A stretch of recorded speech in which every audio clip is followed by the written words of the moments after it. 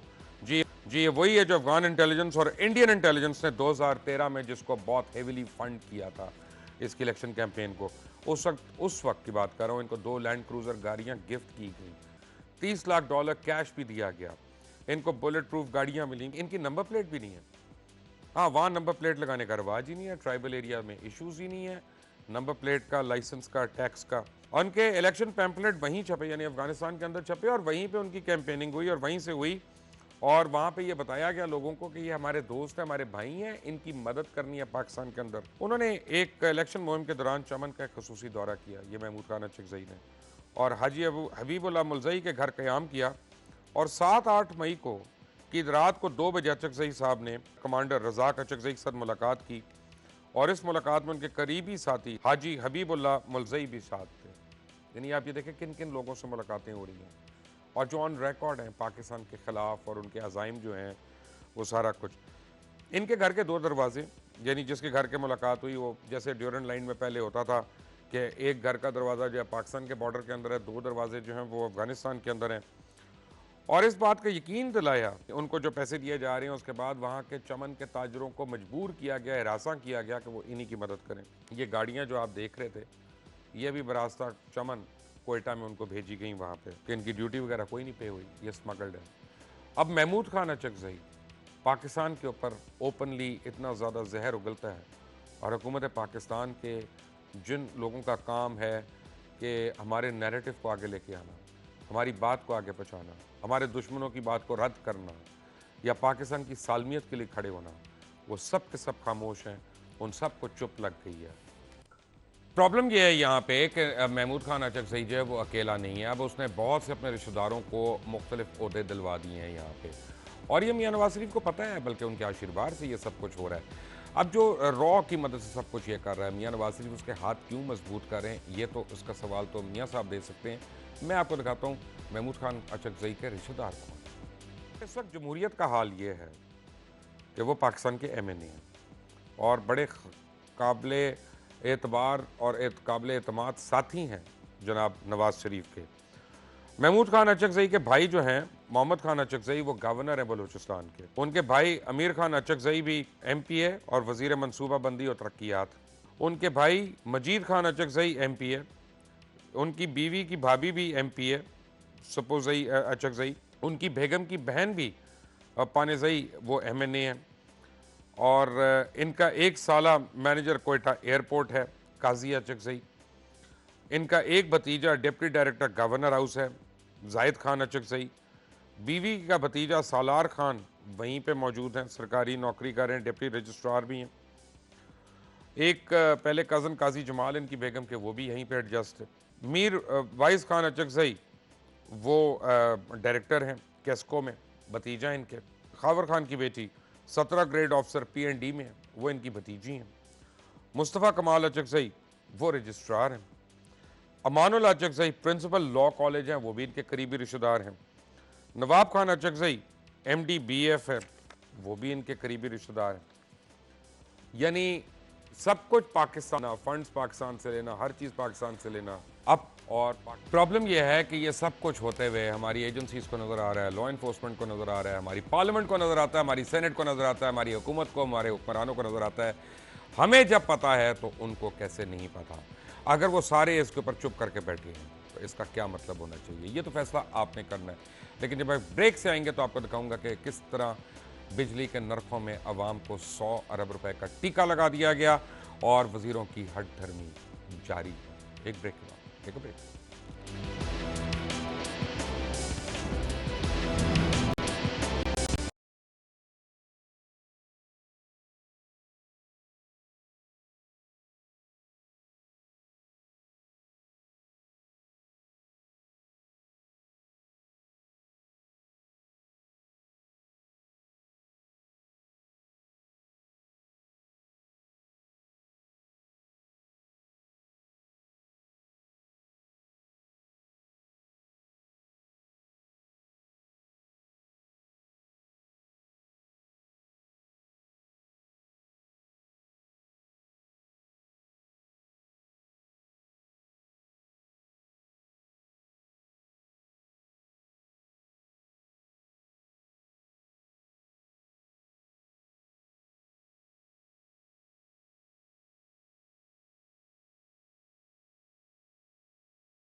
Welcome back from the break. और वापडा जो है वो आपके बिलों में 100 अरब रुपए का टीका आपको लगा चुका है और 100 अरब से ज़ायद बिलिंग वसूल कर चुका है। बल्कि ख्वाजा आसिफ ने तो धमकियां दी कि जो बिल नहीं देगा उसको बिजली नहीं देंगे। हो इसके बरक्स रहा है।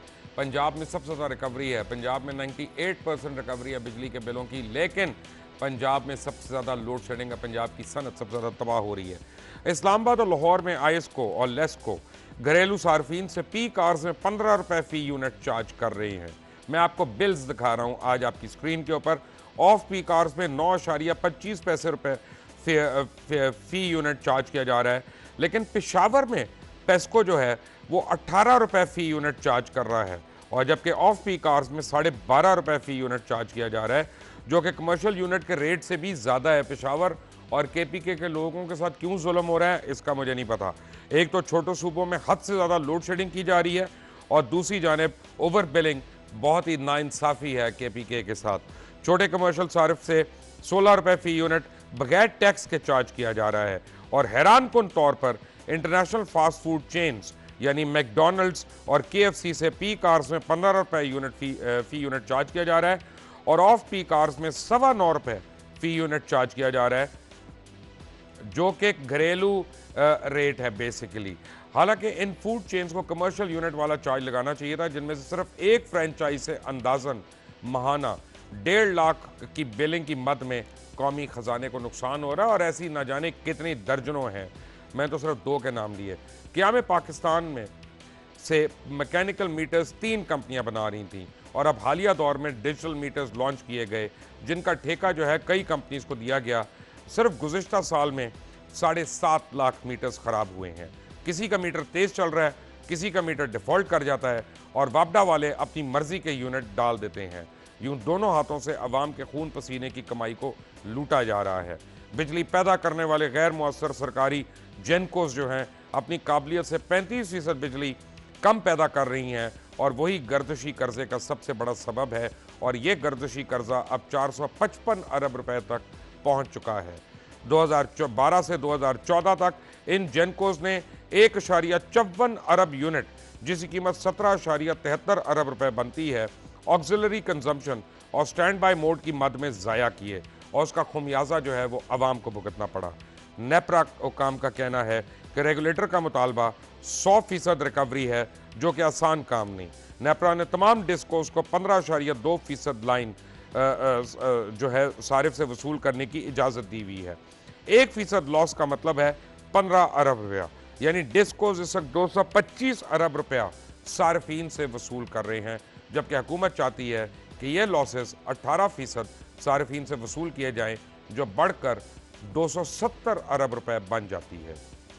डिस्कोस की बुरी कारकर्दगी का हाल ये है कि दिसंबर 2016 तक डिस्कोस के नादहंदगान पर वाजिबुल अदा रकम 322 अरब रुपए तक जा पहुंची थी, और नेपरा ने 2015-2016 के लिए नर्ख जो है 10.90 पैसे फ़ी यूनिट मुतय्यन किए थे, लेकिन हुकूमत फिर भी 12 रुपए 33 पैसे यूनिट जो है वो वसूल करती रही। फ्यूल की कीमतों में कमी होने की वजह से रिलीफ मिला। पिछले 2 साल से सार्फिन तक वो रिलीफ नहीं पहुंचा। ये रिलीफ 210 अरब रुपए की मद लेता है। इस वक्त सारिफ से 3 रुपए TR सरचार्ज और 50 पैसे डेट सरचार्ज की मदद में अदा किया जा रहा है, जिसकी वजह से पिछले 4 साल में सार्फिन को 900 अरब रुपए इजाफी अदा करने पड़े। 900 अरब रुपए 9 अरब डॉलर बनता है। गुज़िश्ता रोज़ ही KPK में अमीन गंडापुर और आयशा गुल्लई की क़यादत में मुसलसल तवील लोड शेडिंग के खिलाफ वापडा के दफ्तर के सामने धरना दिया गया, जिसके रद्द-ए-अमल में वज़ीर मुमलिकत आबिद शेर अली ने धुआंधार बयान दिया और कहा कि KPK के 279 फीडर्स पर बिजली चोरी हो रही है, जिसके बायस 110 फीडर्स पर लाइन लॉसेस है। हम बिजली चोरी होने वाले फीडर्स पर 18 से 20 घंटे तक लोड शेडिंग कर रहे हैं, मगर पंजाब में पावर थेफ्ट की मद में आवाम से पहले ही पैसे वसूल कर लिए जाते हैं, और पंजाब में लाइन लॉसेस 0 है, 0 हैं। इस एहतजाज पर भी ख्वाजा से पीछे न रहे और एक कदम आगे जाकर कहा कि हम बिजली की कीमत अदा ना करने वालों को बिजली नहीं देंगे, चाहे बिजली वाफिर मिकदार में ही क्यों ना मौजूद हो। ज़रा सुने उन्होंने क्या कहा। हम जहाँ पे हमारी जो कमोडिटी हम बेचते हैं उसकी कीमत अदा नहीं होगी, वो कमोडिटी हम नहीं बेचेंगे। 2018 के शुरू होने से पहले पहले बिजली आपकी पूरी हो जाएगी। लेकिन बिजली पूरी हो जाएगी, हम फिर भी चोरों को बिजली नहीं देंगे, फिर भी चोरों को बिजली नहीं देंगे। हम जो लोग हमें पेमेंट नहीं करेंगे, हम बिजली हमारे पास एक्स्ट्रा भी होगी तो फिर भी नहीं देंगे हम। ये धमकियों का कोई फ़ायदा नहीं, और क्योंकि उसकी वजह यह है कि अवाम से 910 अरब रुपया जो है वो जायद वसूल कर लिया गया है और अवाम को बिजली नहीं दी जा रही। 10 घंटे, 12 घंटे, 14 घंटे लोड शेडिंग हो, 6 घंटे लोड शेडिंग हो, बिजली का बिल जो है वो होशरुबा कीमतों को पहुंच चुका है। सिंध में भी गैर एलानिया लोड शेडिंग जो है वो जारी है, उसके खिलाफ एहतजाज भी जारी है। मैं आपको बताऊँ, के इलेक्ट्रिक की ओवर बिलिंग के खिलाफ कराची में कई धरने दिए गए, लेकिन हुकूमत और के इलेक्ट्रिक के कान पे जूं तक ना रेंगी। 17 मई को कौमी असम्बली के इजलास से कराची में बिजली के बार बार तातुल, नाजायज़ ओवर बिलिंग और सार्फिन के 60 अरब रुपए से जायद रकम वापस ना करने पर एहतजाजन सिंध की जमातों ने वॉकआउट किया। कराची जो पाकिस्तान की मुआशी शहरग है, वहाँ पर भी 10 से 12 घंटे की लोड शेडिंग अब मामूल की बात है। ज़िला मालाकंड पूरे पाकिस्तान में वाहिद ज़िला है जो अपनी ज़रूरियात से कई गुना ज़्यादा बिजली पैदा करता है, मगर इसके बावजूद ज़िला मालाकंड में बिजली की लोड शेडिंग का दुरानिया 18 घंटे तक पहुंच गया है और गैर एलानिया बगैर लोड शेड्यूल के लोड शेडिंग से अवाम की ज़िंदगी अजीरन और हो चुकी है। हुकूमत बाकायदगी से सार्फिन से बिजली की रकम वसूल करती है, मगर गर्मियों में सार्फिन से बिजली के गैर हकीकी और ज़ायद नरखों के मुताबिक वसूली शुरू होती है और अवाम से 2018 तक लोड शेडिंग के मुकम्मल खात्मे का जो वादा किया था वो अवाम के साथ हुकूमत के खौफनाक और झूठे और खोखले वादे हैं। और मैं उसको बड़ी यकीन से कह सकता हूँ कि झूठ पे मबनी है, क्योंकि जब खुद पाकिस्तान का वज़ीर आज़म असम्बली के फ्लोर पे खड़ा होकर धुआंधार तकरीर करे और फिर वो कौम से खिताब करके धुआंधार तकरीर करे और अदालत में जाके कह दे कि वो मैंने एक मजाक किया था, तो इससे पता चलता है कि उन्होंने अवाम और अपनी सियासत को अपने ज़ाती कारोबार के अंदर करने के लिए, कन्वर्ट करने के लिए रखा हुआ है और अवाम इस काबिल है उनके नज़र में तो उससे मजाक किया जाए।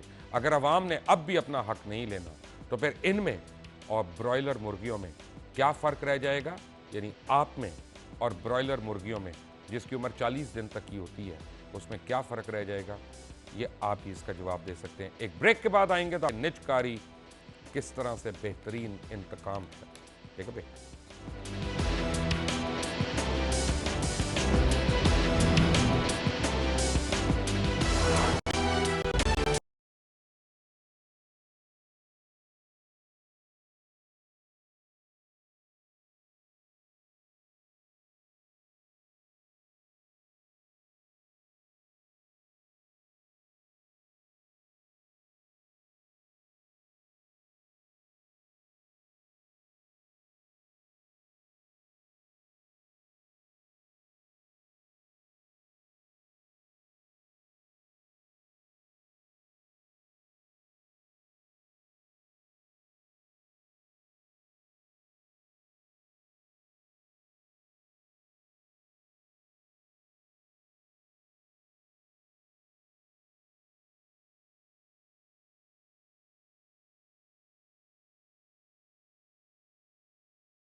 Welcome back from the break. आपको मैं बताऊं कि आज मेरे पास दो तीन बड़े अहम डॉक्यूमेंट्स हैं जो PIA से मुतालिक हैं। आपको मैं आपकी स्क्रीन पे आज दिखाऊंगा वो डॉक्यूमेंट्स, जिनमें ख़ास तौर पे एक पायलट का एतराफ़ी बयान, उनकी एक्सप्लेनेशन, फ़्लाइट बर्सर का बयान, उनकी एक्सप्लेनेशन के कॉकपिट में चाइनीज़ एक पैसेंजर बिजनेस क्लास की जो हैं वो किस तरह से पहुंची और क्या हुआ। और आपको बताऊंगा कि कैप्टन आमिर हाशमी वाला वाक़या जो है उसको क्यों खवा दी जा रही है और उसको सियासी तौर पे यानी एक कप्तान को, जहाज़ के कप्तान को किस तरह से इंतकाम का निशाना बनाया जा रहा है। लेकिन सबसे बड़ी बात यह है कि जो आपके समझने के लिए है कि हम शऊरी या लाशऊरी तौर पे हर वो काम कर रहे हैं जिससे पाकिस्तान के दुश्मन को तक़वियत पहुँचती है और पाकिस्तान अंदर से खोखला होता जा रहा है। स्ट्रेटेजिक इदारों की तबाही जो है वो एक प्लान मंसूबे के तहत हो रही है। पाकिस्तान को इस वक्त एक बहुत सोचे समझे मंसूबे के तहत साजिश का शिकार किया जा रहा है, मुख्तलिफ महाजों पर इसको इंगेज किया जा रहा है। एक तरफ अफगानिस्तान, भारत और ईरान पाकिस्तानी सरहदों पर टेंशन बढ़ा रहे हैं, दूसरी तरफ दहशतगर्दी, करप्शन और सियासी अदम इस्तेहकाम के जरिए पाकिस्तान को अंदर से खोखला किया जा रहा है। दुश्मन दुश्मन होता है, उसकी हिकमत अमली के जवाब को समझा जा सकता है, लेकिन अलमिया यह है कि खुद हुकूमत पाकिस्तान शऊरी या लाशऊरी तौर पर दुश्मन की इत्तेहादी बनी नजर आ रही है। अहम स्ट्रेटेजिक इदारे तबाह हो रहे हैं, कौमी एयरलाइन जवाल पसीर है, सेनेट में PIA को बंद करने की बातें हो रही हैं और अब एयरपोर्ट्स को चाइनीज़ कंपनीज के हवाले किया जा रहा है। लूट खसूट ने दिफाई लिहाज से सबसे अहम महकमा जो फ़ौज की नकलो हरमत के लिए इस्तेमाल होता था, पाकिस्तान रेलवेज़, उसकी हिफाजत को घटा दिया है। करप्शन और मिसमैनेजमेंट के बायस पाकिस्तान रेलवेज़ को बर्बाद कर दिया गया है। और पिछले दिनों इसी प्रोग्राम में मैंने आपको रेलवे क्रॉसिंग प्रोजेक्ट की 10 अरब रुपए से ज़ायद करप्शन बेनकाब करके बताई और उस करप्शन की वजह से पिछले चंद सालों में दर्जनों रेलवे एक्सीडेंट्स हो चुके हैं, जिनमें सबसे ज़्यादा अफसोसनाक हादसा 2 जुलाई 2015 को पेश आया, जिसमें 10 फौजी शहीद और 100 से ज़्यादा ज़ख्मी हो गए थे। PIA जो किसी ज़माने में पाकिस्तान की शान थी, आज कौम पर बोझ बन गई है। इसके कई अहम रूट्स फ़रोख्त कर दिए गए और ये मुनाफा बख्श रूट्स भी थे और हुकूमत की इस इमलाक पे ललचाई नज़रें जो हैं वो अपने मनपसंद अफराद को इसे बेचने का मुकम्मल इरादा है। हद यह है कि वज़ीर-ए-आज़म का खुसूसी मशीर बराए हवाबाजी सेनेट की कायमा कमेटी में इसे बंद करने की वकालत करता है। शायद हुकूमत PIA के दिफाए पाकिस्तान में लॉजिस्टिक सपोर्ट की तारीख को भूल चुकी है, या फिर वो PIA बंद या तबाह करके अफवाज पाकिस्तान से कोई बदला उतारना चाह रही है। इसी तरह पाकिस्तान के 3 मुनाफा बख्श एयरपोर्ट्स यानी लाहौर, इस्लामाबाद और कराची एयरपोर्ट्स चीनी कंपनीज को इंतज़ामी तौर पर दे दिए जा रहे हैं। एयरपोर्ट्स किसी भी मुल्क का दरवाज़ा होते हैं। ये 3 एयरपोर्ट्स पाकिस्तान के स्ट्रेटेजिक एयरपोर्ट्स हैं जो दिफा के हिसाब से हसास शहरों में वाक़ हैं। आज कोई हुकूमत से सवाल करने वाला नहीं कि जो ये पूछे कि हुकूमत स्ट्रेटेजिक इदारे ही क्यों प्राइवेटाइज़ करना चाह रही है। क्या यही पाकिस्तान दोस्ती और वो अवामी मैंडेट है जिसके तहत हुकूमती वज़रा जो हैं वो दावे करते हुए नहीं थकते। आपको चंद चीज़ें मैं बताऊं यहाँ पे कि 3 वाक़यात पिछले 2 हफ्ते के अंदर हुए। 3 अहम वाक़यात हुए 2 हफ्ते के अंदर। 2 अहम नहीं थे, उनको आउट ऑफ प्रोपोर्शन उनको ब्लो अप किया गया और मीडिया के थ्रू उसको ब्लो अप किया गया। एक कैप्टन आमिर हाशमी, जिनके मुतालिक ये कहा गया कि उनकी तस्वीर एक दिखाई गई कि ये बिज़नेस क्लास सीट में न जाने कितनी देर सोते रहे, आके 2 घंटे या 3 घंटे। और दूसरा एक चाइनीज़ पैसेंजर जो कॉकपिट के अंदर उनको इजाज़त दी गई कि वो वहाँ पे बैठें और फिर वो वापस जाके अपनी सीट पे बैठी। पता नहीं लैंडिंग देखी उन्होंने या नहीं देखी, मुझे नहीं पता, लेकिन यह है कि वो उनको बहरहाल कॉकपिट में इजाज़त दी गई। लेकिन एक जो तीसरा वाक़या जो कल हुआ, जिसके बाद सेनेट की कायमा कमेटी में ये कहा गया कि PIA को फ़िलहाल बंद कर देना चाहिए, वो हीरोइन बरामद होना है हीथ्रो एयरपोर्ट लंदन में PIA के एक जहाज़ से।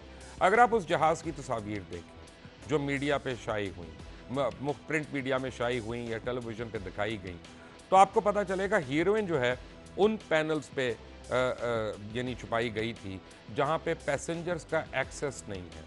इसका मतलब ये है कि वो पैसेंजर्स के बैठे हुए वहाँ पे नहीं थे, वरना हेड रेस्ट में होते, फुट रेस्ट में होते, या कहीं डाइनिंग टेबल की उसके ट्रे के अंदर जो खाली जगह होती है उसमें को पुड़िया छुड़िया पड़ी होती। ये पैनल्स खोले लगेज एरिया में और एरियाज़ में, उसके बाद उनके अंदर हीरोइन रखी गई, उसके बाद उसको टेप किया गया और फिर जहाज़ परवाज़ किया गया।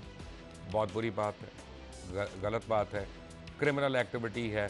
और इस पे कड़ी से कड़ी सज़ा होनी चाहिए। लेकिन fact of the matter is कि ये किसकी जिम्मेदारी है?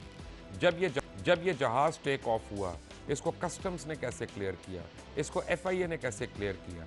एयरपोर्ट्स की हदूद में जब ये हीरोइन गई और ट्रांसपोर्ट हुई जहाज़ तक, ASF ने इसको कैसे क्लियर किया?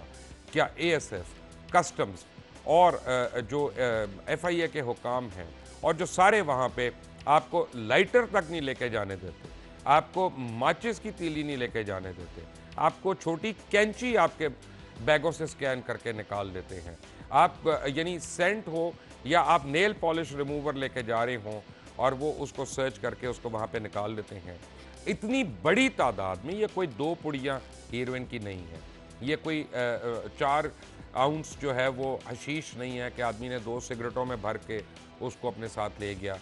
ये न जाने कितने किलो हीरोइन है जो पैनल्स के अंदर रखी गई। तो वो कौन से लोग हैं जिनको ज़ेरे हिरासत लिया गया? जब ये जहाज़ लोड हुआ, उसकी शिफ्ट पे जो लोग मामूर थे उनको क्यों नहीं पकड़ा गया? कस्टम्स वाले हों, FIA वाले हों, ASF वाले हों। ये जहाज़ को जिन्होंने क्लियरेंस दी जिन इंजीनियर्स ने, उन इंजीनियर्स को क्यों नहीं यानी पकड़ा गया या उनसे तफ्तीश की जा रही? सिर्फ जो कैबिन क्रू है उसके ऊपर ये इल्ज़ाम हो सकता है कैबिन क्रू ने किया हो, मुझे नहीं पता, मैं किसी को डिफेंड नहीं कर सकता। लेकिन मैं ये ज़रूर बता सकता हूँ कि जब 3 से 4 मुख्तलिफ इदारे जिनका काम है कि एयरपोर्ट पे ड्रग्स, वेपन्स या ममनू अशिया जो हैं वो नहीं जा सकती और वो वहाँ पे जाती हैं और वो जहाज़ में लोड होती हैं और वो ओवरसीज़ जहाज़ निकल जाता है, वो कोई डोमेस्टिक जहाज़ भी नहीं है। तो वो इदारे क्या कर रहे थे? उन इदारों पे कौन कौन जिम्मेदार अफराद को पकड़ा गया है? अब आपको मैं बताता हूँ कि सिविल एविएशन रूल्स ऑफ 1994 वो कहते हैं और उसमें नंबर 236 जो है, entry to flight deck, person shall not enter flight crew compartment of an aircraft to which this part applies when the aircraft is in flight unless he is a member of the crew of the aircraft or has the permission of the pilot in command or is a person authorized by the Director General to carry out a flight inspection of the aircraft or flight checks of the members of its crew। मैं आपको इसकी ज़रा सी एक तफसील ज़रा दे दूँ कि जब जहाज़ टेक ऑफ करता है तो उसके बाद उस जहाज़ की टोटल कमांड जो है वो कैप्टन इंचार्ज के पास होती है और उसके बाद ये उसकी सवाबदीद है कि वो किसी को कॉकपिट में आने की इजाज़त देता है या वो किसी को कॉकपिट में आने की इजाज़त नहीं देता। और जो लोग इस बात पे बड़े वावेला कर रहे हैं, अभी चाइना गए हैं तो ज़रा वज़ीर आज़म बताएं कि उनके प्लेन के अंदर उस कॉकपिट में कितने वज़रा बार बार गए और उन्होंने वहाँ पे जो है वो जो किया। अब मैं क्या कहूँ, मैं TV के ऊपर उससे वो फिर उन पायलट्स के बेचारों की क्लास हो जाएगी और वही ग्राउंड हो जाएंगे, उन वज़ीरों का कुछ नहीं होना। और ख़ुद वज़ीर आज़म कितनी बारी कॉकपिट में विज़िट कर चुकी हैं। तो ये लॉज जो हैं ये बड़े क्लियर हैं। हाँ, डायरेक्टर सिविल एविएशन की तरफ से फ़्लाइट इंस्पेक्शन, सेफ्टी चेक्स करने वाले क्रू जो हैं वो वहाँ पे जा सकते हैं और 1 या 2 स्टेजेस ऐसी हैं जिसमें कप्तान जो इन फ्लाइट कैप्टन है वो उनको तब भी रिफ्यूज़ कर सकता है कि वो कॉकपिट में नहीं आ सकते। वो अगर कोई इमरजेंसी से डील कर रहा है, अगर वो कोई टेक्निकल इमरजेंसी से डील कर रहा है, अगर कोई बैड वेदर है जिसमें वो ऑक्यूपाइड है और वो उसके पास नहीं टाइम के कोई अंदर आए और उसके सवाल जवाब का जवाब दे, तब वो कर रहा है। ये टोटल कप्तान की सवाबदीद है, वो उसको करता है तब उसका जवाब दे, यानी अगर खुदा न खास्ता कोई हादसा होता है तब होता है। Captain is responsible for the safety of the passengers and the flight, उसके अलावा यानी उस पर नहीं है। अब यहाँ पे बरसर की भी रिपोर्ट है, मैं आपकी स्क्रीन पे दिखा देता हूँ और जो उस पायलट ने अपना को दिया मैं वो भी आपकी स्क्रीन पे दिखा देता हूँ। और सबसे बड़ी बात है कि जो इस रिपोर्ट में नहीं लिखा और खरा सच की टीम को इन्वेस्टिगेशन करके मिला कि कैप्टन ऑफ द एयरक्राफ्ट ने इस चाइनीज़ पैसेंजर को अंदर नहीं बुलवाया था। इसको को पायलट फर्स्ट ऑफिसर उस्मान की ये यानी कोई जानने वाली हैं चाइनीज़ खातून, उन्होंने इनको बुलवाया था। कैप्टन ने अपने फ्लाइट ऑफिसर के कहने पे उसको परमिट किया। फर्स्ट ऑफिसर ने भी गलत नहीं किया, मैं उसको मुरद इल्ज़ाम नहीं कह रहा, कैप्टन ने भी गलत नहीं किया, दोनों अपने राइट्स में हैं। उनको यानी उनके पास इतना राइट है कि किसी को इजाज़त दें आने की या किसी को बाहर निकाल दें या किसी को अंदर ना आने दें। जहाँ तक आमिर हाशमी साहब का ताल्लुक है, मुझे एग्जैक्टली नहीं पता कि वो कितनी देर सोए या कितनी देर नहीं सोए, लेकिन उसको जो फॉलो अप हो रहा है उसका, उसमें मैं देख रहा हूँ किस तरह से एक ख़ास मखसूस सेक्शन जो है आमिर हाशमी के ख़िलाफ़ जो है वो लोगों को जहर उगल रहा है। आमिर हाशमी के जो सगे भाई वो इवैक्यूएट ट्रस्ट के चेयरमैन होते थे पहले। हाशमी साहब, आसिफ हाशमी जिसका आपने नाम सुना है, उनके रेड वारंट भी उनके निकल चुके हैं और सदीकुल फारूक और हुकूमत के कुछ वज़रा जो हैं बड़ी एक्टिवली उनको परसू कर रहे हैं कि किसी तरह उनको निकाल कर वो पाकिस्तान वापस लाएं, और वो एक पॉलिटिकल विक्टिमाइजेशन का हिस्सा है। मैं पर्सनली ना आमिर हाशमी को जानता हूँ ना दूसरे कप्तान को, मैं इनको कोई फेवर नहीं कर रहा, लेकिन गलत चीज़ को गलत तरीके से पोर्ट्रे किया जा रहा है। मेरा सवाल यह है कि कस्टम FIA और ASF के पूरी की पूरी जिसने हीरोइन स्मगल करवाई, उसके साथ अभी तक वज़ीर दाखिला ने क्या किया है। आने वाले दिनों में आपको बताऊंगा PIA की उरूज और जवाल की एक बड़ी दर्दनाक कहानी। पाकिस्तान का वो इदारा जो पाकिस्तान के लिए फ़ख्र का बाइस, जो पाकिस्तान का नंबर 1 एम्बेसडर, उसको किस तरह साजिश के तहत तबाह व बर्बाद कर दिया गया। अंटिल द नेक्स्ट टाइम, अल्लाह हाफिज़।